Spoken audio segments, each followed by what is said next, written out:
Grady being out, he's obviously the focus of this team. All the offense is run through Tracy, so hopefully him and Yao could get on the same page now that he's healthy, and this Houston Rocket team can make an upstart during the season. And they need to. They come in at 5-12. Our officials tonight, Joe Forte, along with Tim Donahue and Gary Zielinski. And that is a job against him because he really pays attention and understands he's got to stick with him the whole night. So he's actually done a pretty good job here as McGrady finally comes over and knocks off that shot. But he's done a...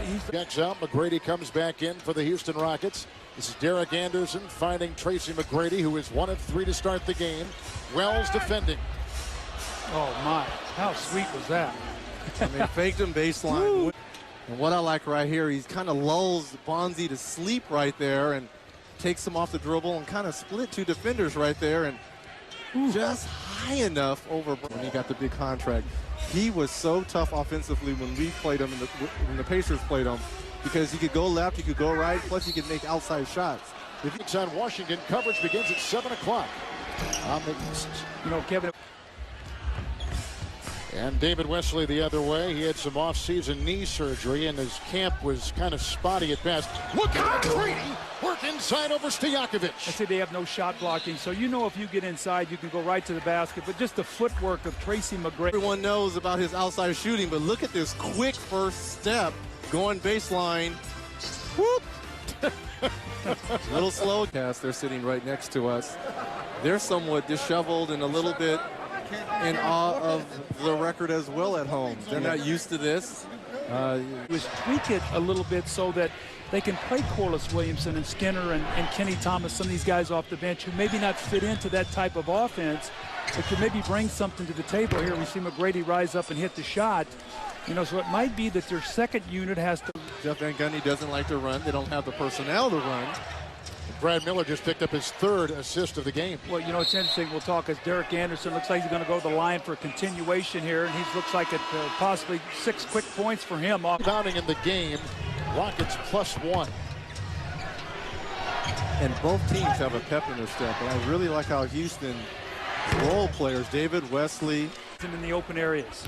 Mutombo gets the rebound on the missed shot by Mike Bibby, who just comes off the Sacramento bench. Out there with Garcia and Miller and Thomas. I'm telling you, he's got, Kevin, he's got Francisco Garcia on him, his eye. Williamson. McGrady is 6 of 12. Thomas on him. Oh, what a play by Tracy McGrady. To go underneath the basket. You know, great players just have a sense of where they are, and when they hear that whistle, they think 3 points, not 2. And Tracy McGrady, here's the whistle, muscles that ball into the basket. They played very well. Brad Miller broke his leg, so Skinner. Try. Ryan Bowen has the rebound. Rockets have hit 3 threes, and the Kings have hit 1 3-point shot. And this is Tracy McGrady, the game-high scorer right now, who puts in his 18th point. And by Juwan Howard. Ryan Bowen. Got away with a little dance step there. Wesley with a nice fake, and McGrady is picked up by Wells. And Yao inside. Very nice. Here's McGrady, 8 of 18. Howard is 2 of 6. In the first half is when Bonzi Wells went to the bench in favor of the rookie Francisco Garcia. Tracy McGrady. The other day about, you know, has anybody of you guys ever been on a losing team? In the gym early, working on their game. No fouls to give either way as Bibby lasered one inside for Abdur Rahim. Wesley at the other end. Swift comes in for Anderson. McGrady over Abdur Rahim. Good! Tracy McGrady with a 3 with a 10th of a second to play. And the Kings, who led by 14 with 4:10 left. Facing Sharif Abdul-Rahim, knows it's under 4 seconds left, fakes him once. Uses his extension right there and little. They have 20, so they get nothing easy. Everything is a grind it out for them. But you know, with that strong finish in the 3rd quarter, they're right back in this game. The pressure now swings to Sacramento to close this game out at home. Here's McGrady picked up by Bibby on the fly. T-Mac is hit 2 straight, 5 in a row, and the Nick. There you go. That's what I would love to see. Strobel Swift. Don't worry about anything else, scoring. just rebound the basketball, put back. That he brings some energy, some quick legs out there. He shoots the ball well, very savvy.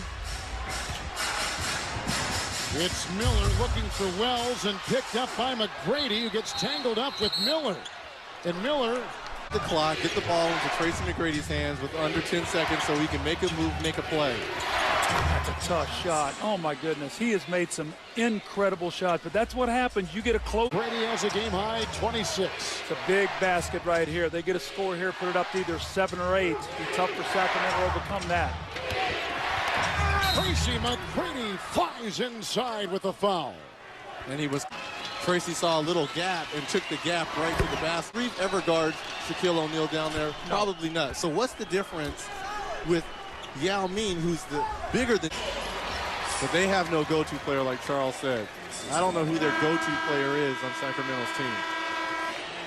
That is a terrific victory for the